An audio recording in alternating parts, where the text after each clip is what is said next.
Welcome back to the Rebel's Edge, where we've got count them, two instances of unusual option activity that certainly paid off big for us and our subscribers. We'll have that as well as our take on the stocks of the day and some sports. All this on today's Rebel's Edge.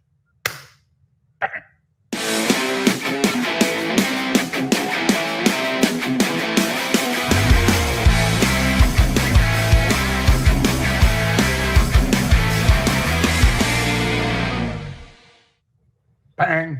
How's it going, man? Do you even know what city you're in?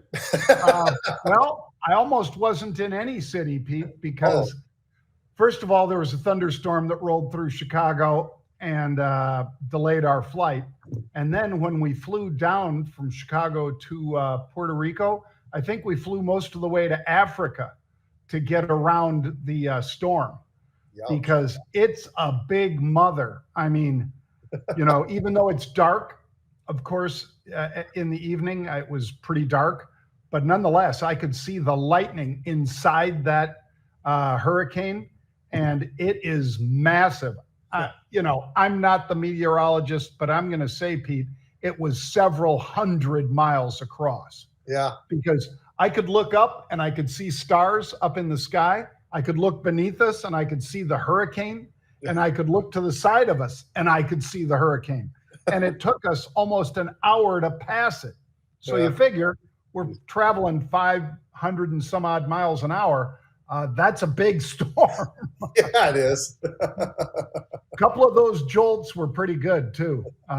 It wasn't like, you know, we're a hurricane chaser and like those guys where it's always boom, boom.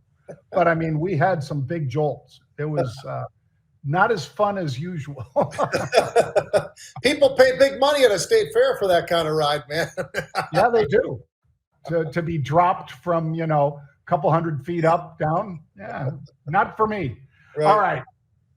Let's dive in, Pete, to macro. And I'll say Donald Trump and Zelensky, that's going to be what we're focused on until, of course, just like we said yesterday, Jackson Hole at the end of the week. So far, there's a little optimism. Imagine that. I mean, the guy sat with Putin and everybody said nothing happened. And now he's sitting with Zelensky and they're grudgingly saying maybe we're dragging ourselves towards some sort of peace negotiations. I sure hope so, Pete.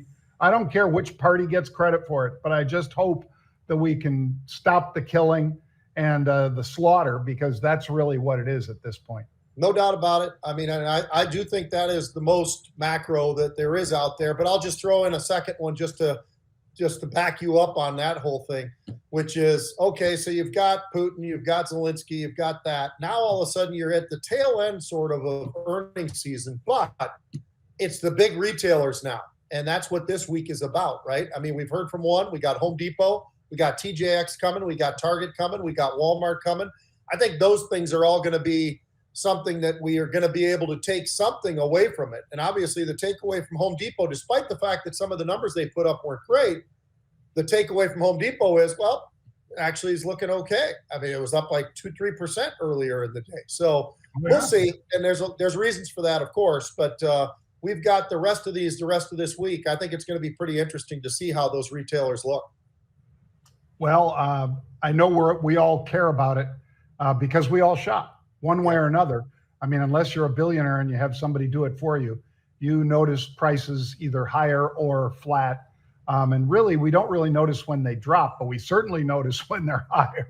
Well, and I'm a fashionista myself, so I can tell you, full. Every time I walk in there, it's full. And that's not necessarily a bad thing. You could say, well, they're not selling anything. I'm going to tell you right now, no.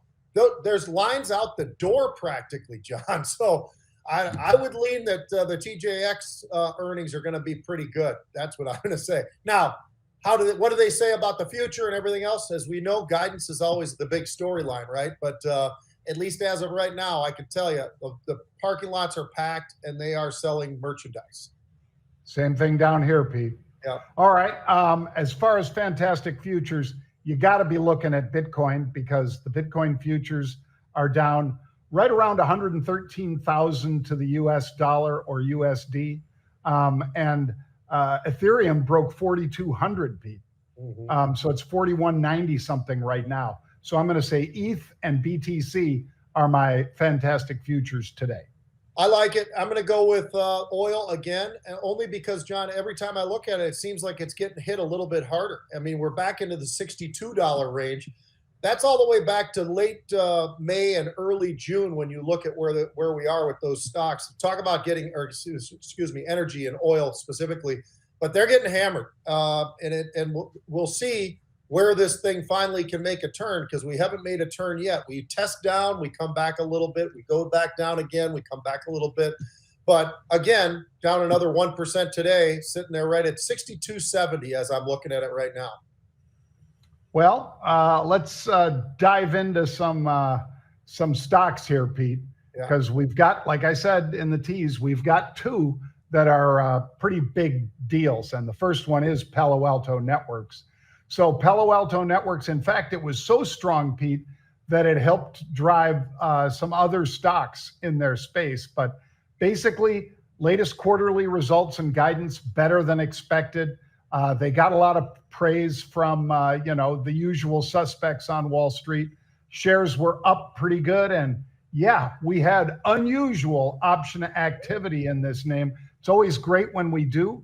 And this one, we had it in spades, Pete. And look at that big pop. Took it all the way to 185 early on, from 169, call it 170, $15 higher. Yeah, that's a nice trade. I'm going to say this. It only lasted for a moment or two, but you're wrong on that high. It hit 189. Nice. So it's up there right now. It's up about 5%. That's basically where it has been sitting, is up 5-6%, something like that. But when they put up the numbers that they did, John, they were absolutely extraordinary. So it makes total sense why they're doing so well. They're still not that far away from the 52-week highs, which was 210.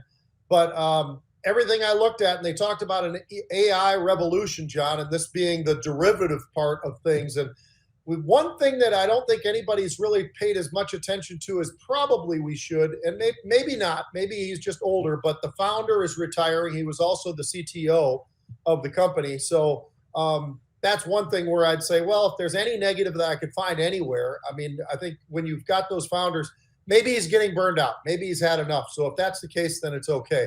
But if he's going to be moving away and they don't have the right person to fill in, that could be a little bit of an issue. But you look at the balance sheet, absolutely pristine.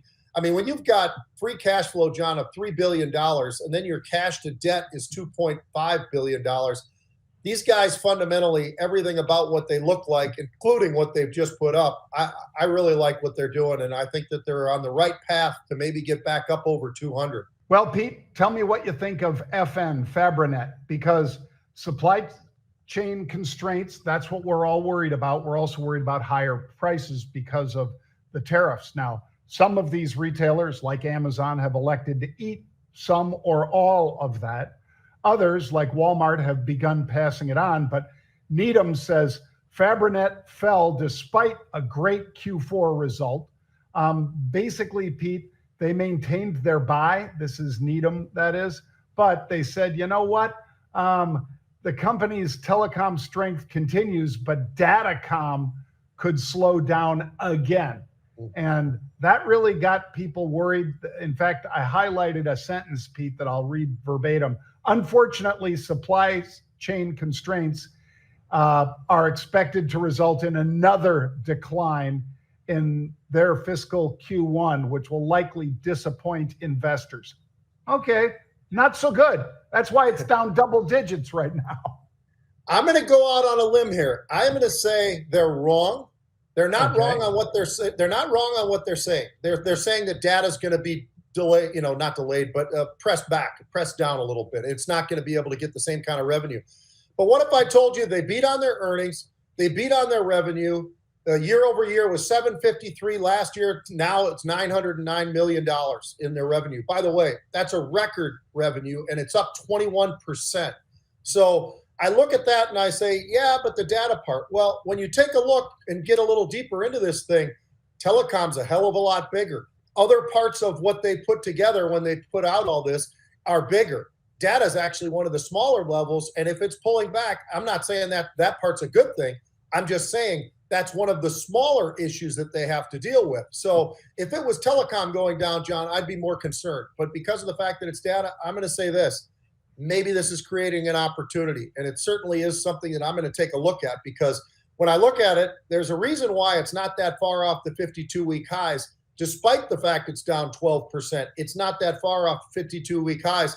I think it could come back and actually start to make a run at some point in time when people digest this and take a deeper look at where is the revenue, which part of this. It's kind of like Apple, right?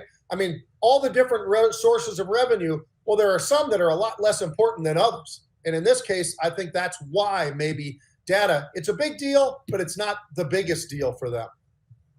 Well, how about this, talking about big deals, Pete? Of course, there was the rumor that the U.S. was going to take a stake in Intel after the president met with Mr. Tan last week. Mm-hmm. And it turns out, according to Mr. Ludnick, that ain't no rumor. The U.S. is going to get a piece for helping them with the semiconductor build out. That's pretty interesting. But also, Intel explodes through 26 today, Pete, to 26.20 or something like that. That's only a buck off the 52-week high. This thing was 19 or even 18 and change last week, Pete, when the president was very critical of Mr. Tan, who had been at another company in China that was accused of basically, the company was accused of spying and so forth for the Chinese, and this guy got wrapped up in that. But that seems to be behind us now, Pete. And the unusual activity, yeah, maybe somebody had an inkling. Maybe somebody thought that SoftBank, sixth largest investor in Intel now, was going to make an even bigger investment. Whatever the reason, we had unusual activity, Pete, and it paid off bigly. It did. It did indeed. And you're right. And it was something that we kind of knew there was things going on there. But the fact that SoftBank, who, you know, these guys are at the forefront of just about anything that's technology-wise, John, and that's emerging and all the rest of it, and people are so excited about it. They are not somebody who's going to drag their feet. If they're going to do something, they're going to pounce on it. And I think that's what we're seeing here. $2 billion is what they're putting into this. $23 a share is where they're buying. So does that set a floor? I don't know if it sets a floor, but it certainly shows people what the value is, at least according to what they are looking for at SoftBank. And I find this one to be pretty daggone interesting. The unusual paid off in a huge way on this particular one. That's a really big jump for Intel, because they have struggled here and there, and they've pulled back here and there, like you said, back into the 18, 19 area not that long ago. And now here we are today, getting all the way up there as high as we've gotten.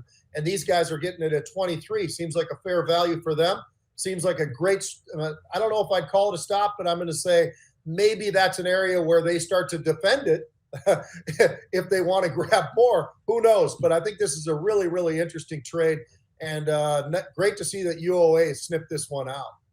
Yeah. And by the way, folks, if you want to know how Pete and I apply the unusual activity to our trading, and how Ryan Mastro does, which is one of our coaches, how Mark Lepresti, how Pete does, even Grant Cardone. Well, you can get the virtual pass. We told you it would be sold out September 19th and 20th. It was sold out the week we told you it was going to be sold out. But you can still get a virtual pass. And if you scan that QR code, you can get that virtual pass, which means, of course, you don't have to travel. You don't have to get a hotel room. Now, it also means you don't get some of the benefits that the people that are there in person, like being able to shake Pete's hand and take pictures with Pete. But you do get a lot with this virtual pass. You will get everything that goes on stage and more. So scan that QR code, folks. Friday, it's all live trading. Saturday, it's additional education and how we apply our strategies to the unusual activity that we see, or to the short squeezes that Jeff Garbaz sees, or to the Rebel Pit with Ryan and Greg and how they apply what they see on the fundamental side or the technical side. You want to get all of that? Come to that virtual Rebel boot camp and you'll get all of that. Just scan the QR code. All right, Pete. Let's do one more before we move on to sports. That one more being Viking Therapeutics. Shares down dramatically. Why? Well, they've got a weight loss drug. Doesn't everybody? Yes. But their formulation, which did work, caused about a 12% drop in weight loss over 13 weeks versus 1% basically for the placebo that they gave folks that they're going, this thing doesn't work for crap. But they, of course, marked the placebos versus the other. And 12% is not bad. Means you're losing, 20 some odd pounds on average, which again, is pretty good. But some people were getting sick on it. And instead of being a shot, it's a pill. So if you're not getting quite as many pounds lost as you hoped for, and there's some negative side effects, that's why the stock's down, right, Pete? Yeah, and they've got to go back to work on this one, John, because it does turn out that a lot of people would rather have the oral, the pill, rather than, an injection or whatever. And so that does complicate matters a little bit because not everybody wants to do that or can do that even. So that's, I think, why they're so much they want to press on this one. 1/5, which is a pretty decent number, actually, but 1/5 of the people had mild to moderate issues that you could only imagine what those issues probably are based upon this. I can tell you, not pretty. But year to date, you look at this stock, it's down 41%. Over the last year, it's down 64%. And a lot of that has to do with some of the issues that they have had over time. And this one being the latest and not so pretty. I mean, look at where that stock was and look at that big drop that we're getting, 44%. That's absolutely unbelievable. I will say this. They've got some shorts. 25 to 30% of the shares outstanding, John, are shorted. So something to kind of keep an eye on, because do they start to say, you know what, we've ridden this thing down. It's down 64% over the last year. Maybe they can make a turn. Maybe they can make some modifications to this pill where they actually don't have people having as much issues as they're having with it. And suddenly this is something there where the stock could really start to take off. I'm not saying you buy it right now. I just think it's one you got to have on your screens because you want to keep track of this thing. And what are they doing? How are they doing it? How are they going to adjust after this bad news? And this is bad news because they basically had enough people where they just had to stop, say, oh, this is pretty awful. If 1 in every 5 is having an issue, that's not good. And that's exactly where they are. Yeah. Like 2 or 3% might be an acceptable number, folks, but 20%, not so good. Nope. Got to make some adjustments to that, yeah. Which means, as Pete always says, that the runway, do they have enough gas to get all the way down that runway and get into the taking flight, which is when they can actually sell it and get paid for it. Right now, this is all just cash burn. So, Vikings paying the price for that. Mm-hmm.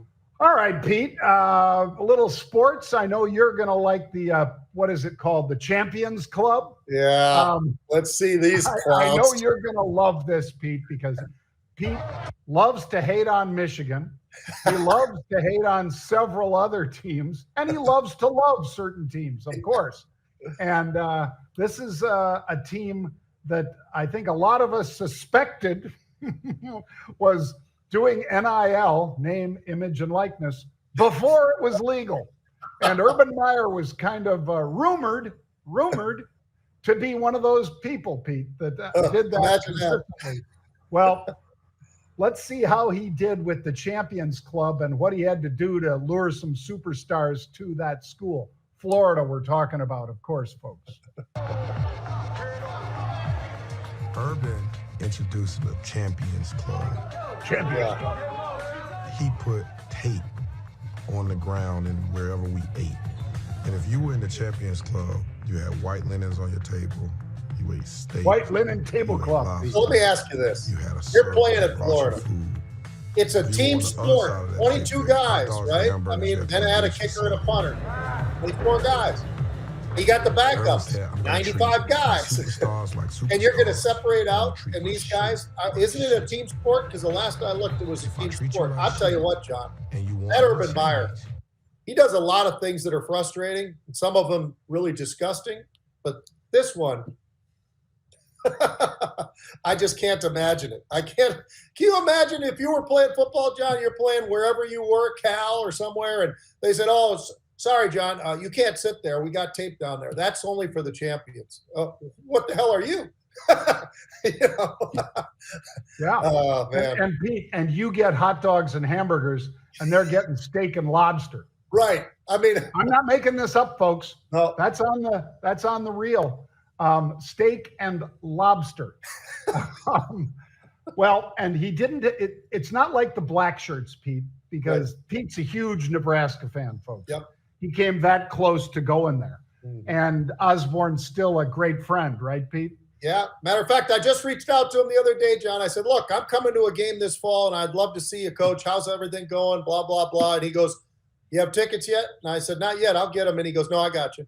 He said, "You'll come to my booth." And I go, "Okay." So, I mean, I'm telling you, I've said this to a lot of people over the years. People at the University of Minnesota sometimes get mad at me, John, because I wear a do-rag that's got a Nebraska Cornhuskers thing on it. You know, I don't wear that when I go to games or anything at the U, Minnesota. But I got to tell you something. My daughter went to school there. She ran track there. She worked with the football team there. And all four of us got recruited. All four boys for the Najarian boys got recruited by Nebraska. I was the only guy who almost went but didn't go. And, you know, Coach remembers that. And he and I have been friends since literally the time that he came to recruit Paul, the next brother behind me or ahead of me. And then when he recruited me, just one of the greatest people on planet Earth. And I think the world of him. So, yeah. And let me tell you, he was not separating guys out. No, but he did do something else that's interesting. Yeah. Without it being a champions club, and that is if you were the starting defense, you were a black shirt. Yep. And it's a huge compliment, of course, but it was also a real bitch because you're out there in the Nebraska sunshine in the summer in a black shirt, a black whatchamacallit jersey. Yep. That's the hottest you can possibly be on an AstroTurf field wearing a black shirt. But it was an honor, and none of them said they wanted anything else. But the Champions Club, yeah, that's a different thing. That's a different thing. Yeah. Do I think Ray Lewis is special? Of course. Do I think that Emmitt Smith is special? Of course. And some of those players, of course, were number one picks in the NFL. Everybody understands they're better than virtually everybody else at their position. But like Pete says, it's a team game. If that offensive lineman next to you is eating hot dogs and hamburgers and you're eating lobster and steak, eventually he might miss a block on purpose, Pete. We call that a lookout block, John. Look out! Yeah, Testaverde, look out! Yeah. All right. Well, what else do you got today, Pete? Let's jump right into it, John. And we don't have to take too long on this, but I would just say this. You know, there are coaches out there like I think Tom Osborne that are special. And you know what? It's a small group because a lot of these guys are not great guys, but they're great coaches. You know, you got to be both, in my opinion. And I think there's one that stands out above all the rest of them. You've heard me talk about him all the time, John, and I think there's more than one, but he's my favorite, Dabo Swinney. And why is that? Well, he believes in coaching. He believes in being a guy who wants to bring a guy who comes in as a freshman, who gets better as a sophomore, gets really good as a junior, and is an all-star, all-world, whatever, American at his senior year. He wants to coach him the whole way through. That doesn't really exist much left in college football. Guys are constantly getting in the portal. They're jumping around. He doesn't like to use the portal. They obviously use it a little bit, but it's not something that he's in favor of at all. And obviously we've got the NIL money. So this quarterback, Klubnik, not too many years ago, he was looked upon as, who the hell is this guy? I don't think this guy's good enough. And Dabo actually said to him, he goes, "Oh, you're more than good enough. I believe in you. I think you are the guy who's going to lead this team." So he did. He won them 9 games one year, which is 1 game short of what they like to see at Clemson, which is double digits. But nonetheless, last year, by the way, threw for 4,000 yards. Now, guys, Clemson fans didn't like it. They didn't want this kid. Dabo believed him. Throws for 4,000 plus yards last year, 42 touchdowns. They made the playoff, the whole thing. And, nobody was talking about them, but there they were. And you know what? This year, and by the way, Dabo's got a couple national titles as well, and the ACC championships and all the rest of it. But I just like the fact that he's still a football coach who is a man of his word and goes through it that way. And he does the NIL like everybody. They all do that.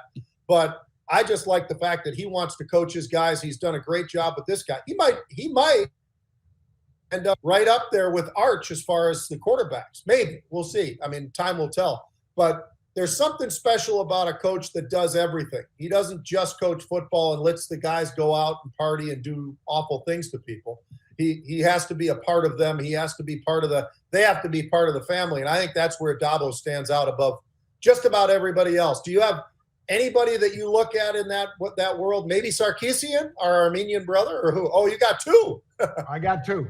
And right. Sarkisian, I do love him, Pete, but he's almost got like a golden horseshoe or something because he's had his issues, and we all do. Yep. I mean, nobody's perfect, so I'm not casting shade at him for it, but he's in a great situation now, Sarkisian is, where he can basically get almost unlimited NIL money and cars for these kids. Okay, that's great. But let me throw the two out there, Pete. One is just like your guy, I think, and that's Marcus Freeman at Notre Dame. Oh, yeah. Love because him. Notre Dame doesn't put up with the same stuff that some of these other schools put up with. If you're not going to class, they're not going to put up with it. Mm-hmm. If you are not a gentleman or a person of high moral standing, they're probably going to get rid of you. Yep. Or you're not going to start and you're going to shape up or ship out, basically. So I'd say Marcus Freeman, because he did an awful lot to turn that program around, Pete. And I love the coach at Oregon, Dan Lanning. Mm-hmm. Now, not quite the same as Marcus Freeman in terms of, I think some of these guys have very checkered backgrounds, Pete, at Oregon. I'll just leave it there. And Phil Knight knows what I'm talking about. The chairman of Nike, he knows that some of these kids are, but one thing I really love about him, Pete, and I use it for myself, because he says it's all about the last two.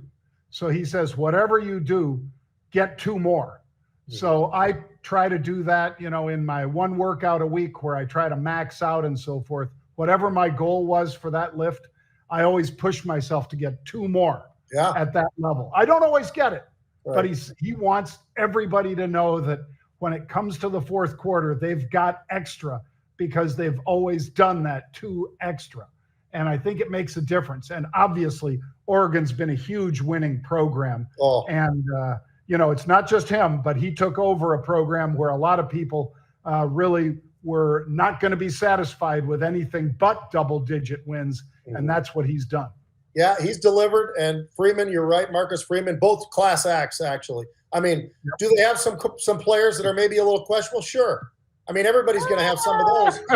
But every once in a while, you actually read, hey, this guy got kicked off the team for this. I mean, and a lot of coaches won't do that. They'll just kind of couch it and wait for everybody to forget about it. But last thing I got for you is this. The Cleveland Browns decided they wanted to release who's going to be the starting quarterback this year. It is Joe Flacco, 40-plus years old, Joe Flacco. He'll start. How many weeks into it, John, do they make a change? Because my guess is that he'll be okay, but he's just going to be okay. I mean, he's 40 years old. He's not Tom Brady. He was close at one point in time when he was at Baltimore. He was pretty damn good. But that was a long time ago now. And now he's, 40-plus-year-old guy. So I look at that. I see Pickett. They took him in the first round. He's not quite ready yet. He actually went to Pittsburgh. But then you got Gabriel, another guy who was the third rounder. And then you've got Shadur. So first of all, how many weeks into the season do they change it? And secondly, which quarterback takes the job? They're all kind of banged up a little bit here and there. They actually just signed another quarterback, John, just because, they've got another guy who's basically been on IR the whole time, Watson, who they gave an unbelievable amount of money to, but they just signed Tyler Huntley. So they've got plenty of quarterbacks to choose from. Who do you think steps in and how many weeks does it take? It's going to be really tough, Pete, because, and it'll depend how he does, because obviously Flacco's been a winner where he's been. Mm-hmm. And he came into this program and he won some games people didn't think he could win. So do they put Gabriel in there, Dylan Gabriel, or do they put Shedeur? I think as soon as they have a 2-game losing streak, which I think they will have, Pete. Yeah, I think so. I don't think that's a stop the presses statement here, but when they have a 2-game losing streak, then the coach is going to have to get some religion. And does he go with either of those 2 quarterbacks, Dylan Gabriel or Shedeur? It's going to be tough for him to keep Shedeur on the bench is what I think. So yes, this guy, 191 starts. Flacco's a great pro player, a great motivator, a team player. People love him. And it's a question, Dylan Gabriel or Shedeur, and I think it's going to be Shedeur when they bring him in after a 2-game losing streak. It just feels like it is. I totally agree with you. Even though they took Gabriel before him in the 3rd round and he was in the 5th round, it just feels like, whatever they say on the depth chart, I don't know if I believe it unless you see the depth chart with Shedeur at number 2. Then I believe it, and I haven't seen that yet. Well, folks, again, if you'd like to join us for that Rebel Boot Camp remotely, you will get an all-access pass to the Rebel Boot Camp. It's Aventura, Florida. It's the 19th and 20th. You get the complete virtual pass, and it also will sell out, by the way, because we don't have an unlimited number. I mean, are we going to have 20,000 people remotely? No. But when you've got Grant Cardone on stage and you've got the people that we've got on stage, you're going to have a lot of people that want to get a piece of this, and we're not going to sell 5,000 of these tickets. But again, you don't have to travel. You don't have to get a hotel room. You can instead just watch on the virtual pass. You get everything that goes on stage, folks. So scan that QR code, and don't forget to join us tomorrow at 1 p.m. Eastern Time for another Rebel's Edge.